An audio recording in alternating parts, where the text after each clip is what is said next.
This is my favorite scene from episode 1 because it was the very first time that I was playing Cooper Howard.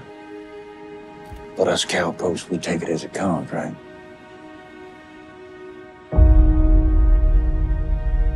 In my own mind and my own imagination, I was seeing it happen in real time.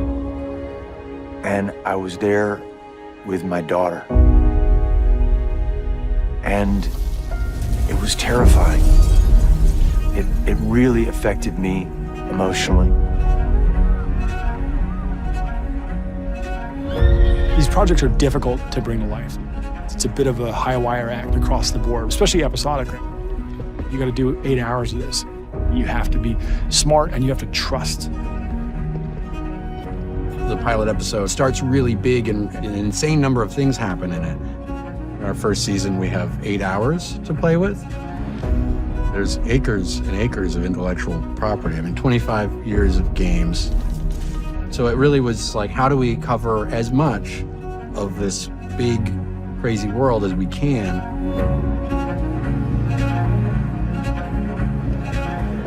I'm so proud of what we were able to create. Incredibly talented crew, incredibly talented cast, everyone pulling together and trying to breathe life into the idea of what Los Angeles would look like 200 years after the end of the world.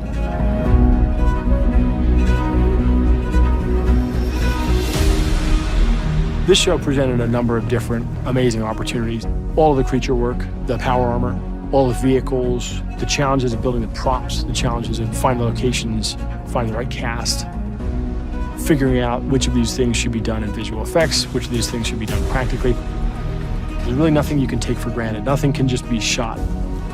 All of our incredibly talented HODs and crew could just dive right into pulling all of that together, while Graham and Geneva set about with the massive task of figuring out how to create an original story with an original cast of characters that both connects to the mythos of the games in the past, before the bombs dropped, and the existing mythos of the games in latter-day Los Angeles. We always knew that we wanted to do a Vault Dweller as the main character. I think we were both drawn to shows that have sort of main characters who are ironic to the world of the show, and we felt like a Vault Dweller who was naive but also very civilized and sort of morally righteous would inherently create a lot of conflict with her going to the surface. But we were really drawn to the world of the Vault as well because, you know, it's this planned universe that Vault-Tec has created that extends for centuries into the future.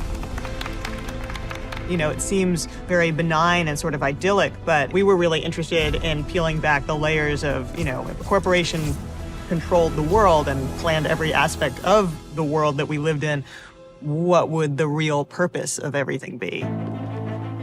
It's very clear to us early on, initial scripts, that the writers here and Jonah and everybody, they really, really get it. And their ability to go in and out of those different tones, which I think is very hard, they've really, really captured. There's mountains and mountains of lore and canon, but the aesthetic is super top of mind. Most exciting thing for us was watching Todd Howard wander onto the set for the first day and be like, they got the door texture right. There's a multi-story vault that's been built. I lost my way to this room. Just being able to walk through it, and it's everything, you know, it's all, there's reports here. There's a letter from Vault-Tec right here, and I can flip through and they have charts of like, how are we raising the ant? It's insanity.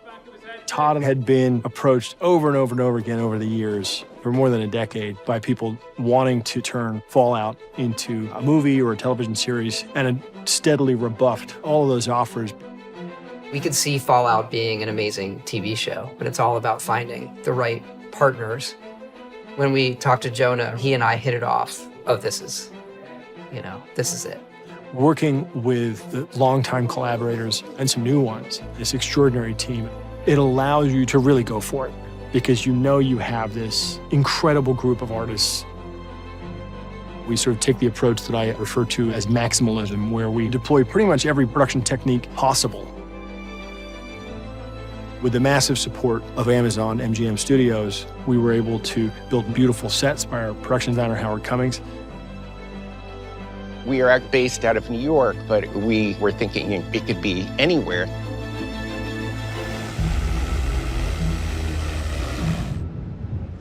Right now, I'm sitting in Elizabeth Bay, which is in Namibia. This has been a dream that Jonah Nolan has had for years. And so finally, this project came along. This abandoned diamond mine that had been built in the early 20th century in the Skeleton Coast of Namibia, a very inhospitable place. When they abandoned the mine, I think it was in the 30s, they ended up blowing it all up. So this whole area was perfect for trying to recreate a post-apocalyptic city. In order to express what the game is about, we had to really add the details without it overtaking what was here. So it was trying to find the right balance of what part of the game do I bring to Elizabeth Bay. Hold it there, hold it there. To get back to shooting film is a great pleasure and great joy. It's very kind to the human face in the way that digital photography does not yet seem to be capable of doing.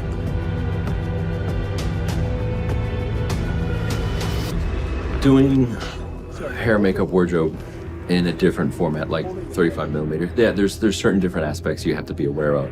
There's color temperature, there's film speed, there's the frame rate. Things are different, and if you're not familiar with that, it could be something that chases you, and you won't know that until you see the dailies. And the dailies might take a day or two to come back, whereas on digital, it's like instant. Oh, let's see what it looks like. Things are different, and if you don't know how to navigate that, it can be a challenge. No one had ever shot there before. And because they resumed mining operations, no one will probably ever shoot there again because it's just too much of a hassle to get a crew in and out. Loaded, Namibian coast, just with everything blowing around, it's really hectic. The sand just getting into everything. Just give yourself a moment. Wind and sand. The first 3 days we got there, we had 40-mile-an-hour winds. It's a true challenge for sound. Wind is our enemy. For me, dialogue is really what I focus on, and capturing in the cleanest, most appropriate way for that environment. It came with a lot of challenges to make the vault suits and also to make them textural and interesting. We ran out of fabric very early on, and we had to make 1 million more of them. So we had the fabric made, which was no easy feat. You know, just when you think it's like, oh, okay, we figured it out, like then there's challenges on top of that. There are 3 different kinds of fabrics, and one is for the principals because it has such great give in both directions, and it was more expensive and harder to get. It's from Italy, and we had to dye it and make sure the color was right with Bethesda blue. You know, every sort of step of the way came with its little caveats. Everything above ground had to look like it had been exposed and also salvaged. It wasn't the end of the world. They had learned how to roll with it and how to dress themselves and how to have a style about them.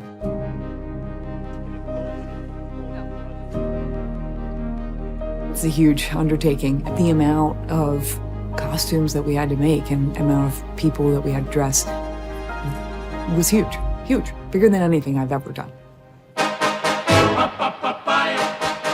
One thing that Jonah told me early on was we're going to use the songs to focus on the irony of the situation, especially early on in the vault. You've got the world they're living in, the music that kind of speaks to that. They think they're in this utopia. And then the score, that's going to be driving the drama. And that was kind of the handoff between the score and the songs. Our job is to subconsciously make you feel something with music. There's something that goes with the visual, with the dialogue, with the acting on screen that just enhances that moment. And I think that's something that is very powerful that you can achieve with music. I'm bringing him home. A lot of editing is juxtaposition. A good example would be when Lucy leaves the vault for the first time and how the soundscape changes from when you're indoors to outdoors. Everything is about how the character is experiencing it and what's it like to go through that bright light into a world that you've never seen before.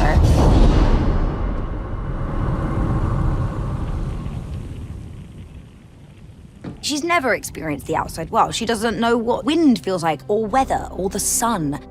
There's the sort of physiological responses that your body has to being on the surface for the first time. And then there's the emotional challenge of having your entire worldview change. She doesn't know what anything looks or sounds like. She's never been up there. And she starts noticing some sounds as she's walking down through the sand, and she comes around the corner. It's the first time she's ever seen the ocean. You're always trying to get people to lean in more on a show, you know, just the ambiances that made the locations feel different.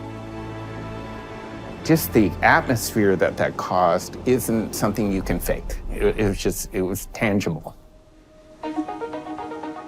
We really worked in collaboration with our stunningly brilliant production designer, Howard Cummings, and knew in early plans that while he achieved these magnificent practical sets, we would have some set extensions and a little bit of help to just take things further in visual effects. One of the things about working with Jonah and Graham and Geneva is this sense that there has to be something real in the frame. When we shot the environment for Shady Sands, we went to a huge lake and they were able to see the scope, and we didn't just shoot it in a parking lot. We dressed the entire set and then said, okay, well, everything out there is gonna be Shady Sands. And so the cameras were able to react correctly, and you were able to figure out how far back you should be able to get the scope you needed. We always want to maintain the best elements that we captured on the day. Like, we don't want to lose those. It's always very exciting in the world of visual effects to know that you're creating your own unique world for others to really immerse themselves in. We built one of the first volume facilities on the East Coast and set about trying to figure out exactly what to use it for. We didn't want to use the volume for everything. We just wanted to use it for the kinds of sets that would be too big or too improbable to build. We did a ton of aerial work, but then we brought that onto the volume stage with us. We had gone in the helicopter to Western Utah, gathered all of the plates, and then brought them to life on the volume stage with our fuselage kind of bouncing around. Like, there's a sense of reality for the actors and for me and for everyone else. Handheld cameras inside a fully realized and beautiful interior from one of our vertibirds. To be on a real rig that is controlled by someone else on set with a joystick that's just shaking you and taking you on a ride on the volume set, the real drone footage whipping past your eye line. It's just an amazing experience for an actor.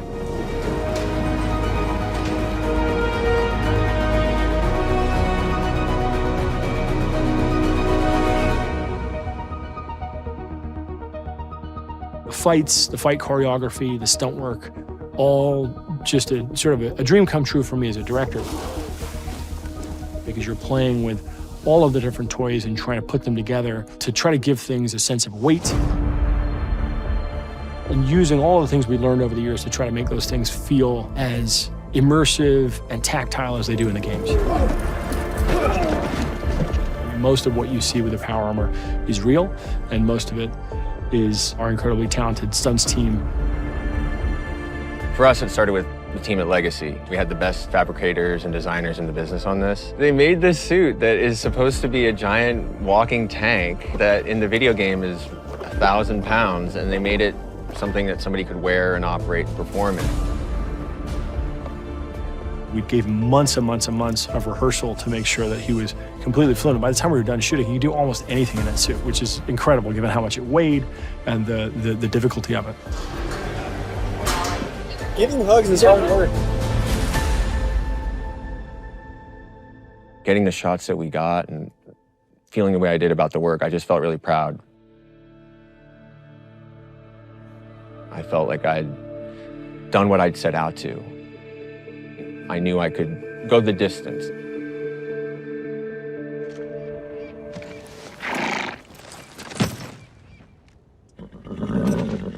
Please, please.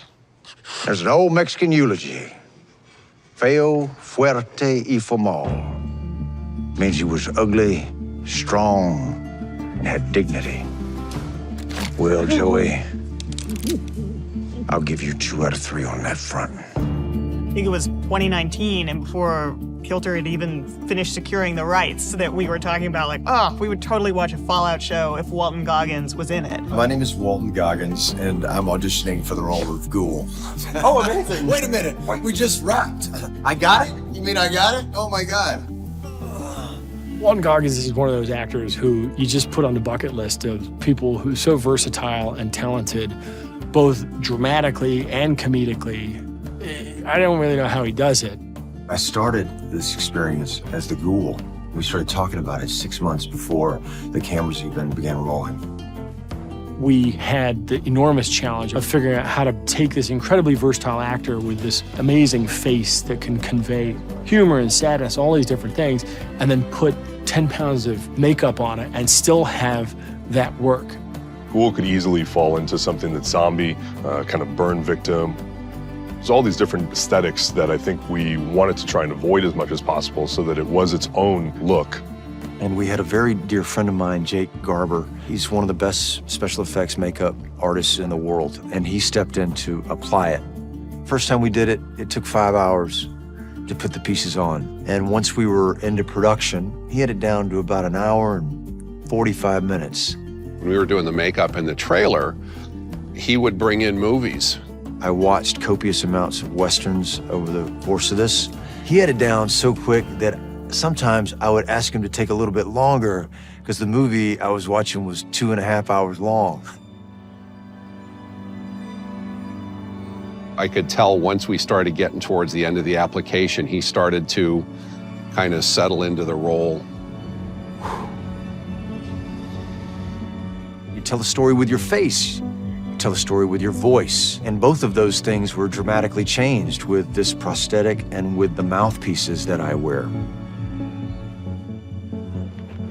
I was so insecure about it when we first started, and like after every take, I would just look at Jonah and he would say, yeah, we got all of it, man. I said, all of it?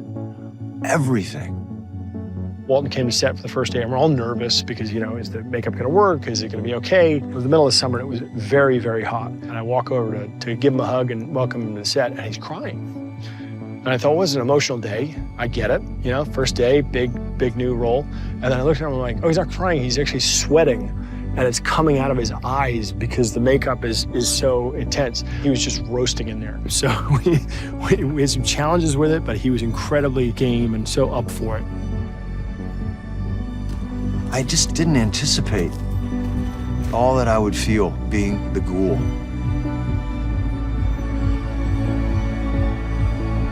What a magical, strange experience it's been.